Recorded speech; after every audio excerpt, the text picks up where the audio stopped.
Welcome to the Taiwan language episode, a podcast for learning and insights in Mandarin and Taiwanese. I'm your host, Yasmin.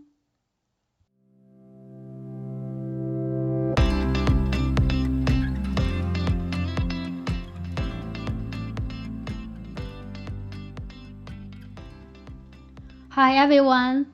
The month of April is just around the corner. And when most Taiwanese people think of April, they immediately think of Qingming Festival. Qingming Festival is a major holiday in Taiwan. All schools, businesses, and government offices will be closed for this holiday, which usually lasts at least 3 days. Sometimes if the holiday overlaps with a Saturday and Sunday, you get a longer break, even up to 5 days. This festival is very important to Taiwanese people, but what exactly does it commemorate? Today I want to introduce the origin of this festival. It is closely related to a king from the spring and autumn period, Duke Wen of Jing, Jing Wenkong, and his royal minister, Jie Zhitui. Jing Wenkong, also known as Chong'er.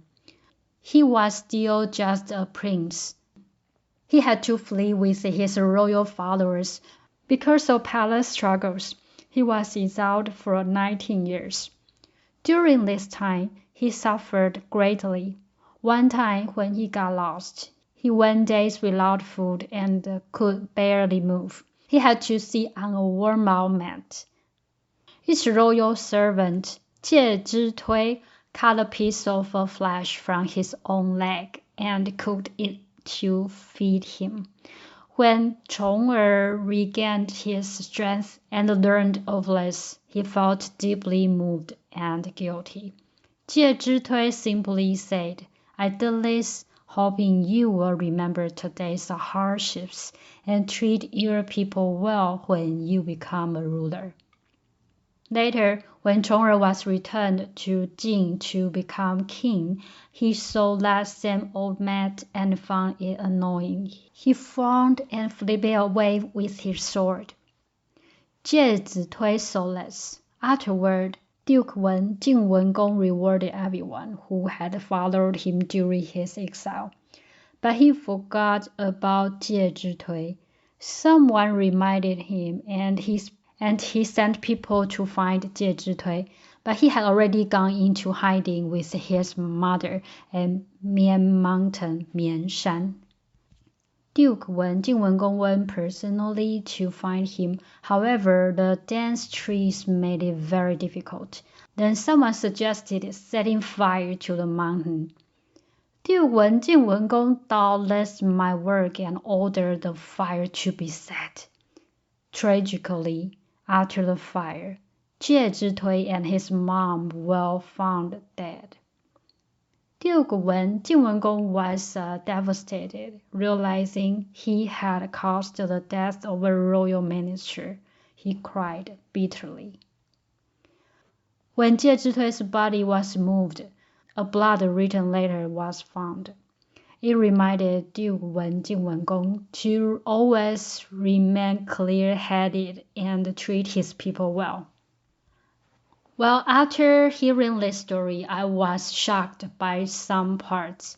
For example, I never expected Duke Wen to follow the advice of setting fire to the mountain. How could they be sure it would force Jie Zhitui out? What if there were other people on the mountain? I think Duke Wen was too hasty and didn't think things through. Some people might have even wanted Jie Zhitui to stay hidden, and he could have been more powerful than them. Looking back, I now see the deeper meaning behind the Qingming Festival, which reminds us to be grateful. For modern people, Qingming Festival is also a time to enjoy delicious spring rolls, and I look forward to sharing more about them in the next episode. And now it's our Taiwanese vocabulary time. traditional Chinese festival. In Taiwanese, it is Qingming Festival. And then a term referring to ordinary citizens. We say it is 百姓. And we mentioned that Jing Gong has sit on a warm out mat. Warm out, that is 破狗狗. And later he formed and flicked away with his sword because he saw the old mat and found it annoying. If it's something unpleasant to look at or that ruins the aesthetic of the view, we can say it is 插白.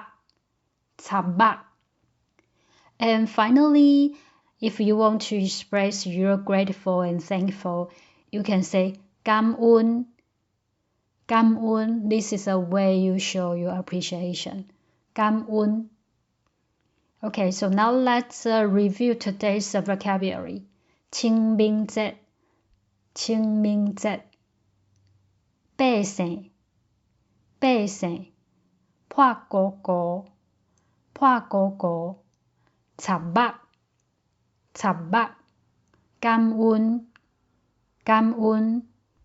So that wraps up what I had to share today. Thank you so much for listening to today's episode.